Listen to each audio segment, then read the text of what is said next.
আসসালামু আলাইকুম, সবাই কেমন আছেন? আশা করি আল্লাহ আপনাদের সবাইকে ভালো রেখেছে। আলহামদুলিল্লাহ আমরাও ভালো আছি। আজকে আমার বরের অফিসে পিকনিকই করেছে আর কি, সবাই কলিগ মিলে। তাই আমার জন্য খাবার পাঠিয়েছে। বাসায় রান্না করে খেয়েছি, তারপরেও পাঠিয়েছে। তো ছোট ছোট দুইটা বাটির মধ্যে এটা কি, এটা হচ্ছে তিহারি রান্না করেছে। তো এই বাটির মধ্যেও একই খাবার, এক বাটি দিলেই আমার হয়ে যেত, তারপরে 2 বাটি পাঠিয়েছে।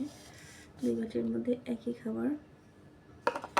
তো 2টা বাটি মিলে পর্যাপ্ত খাবার আছে।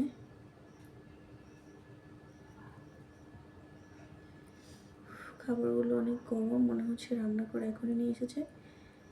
গরুর মাংস দিয়ে রান্না করেছে, কিন্তু সাথে কোনো সালাদ দেয়নি। এটা আমার সালাদ করে নিয়ে খেতে হবে।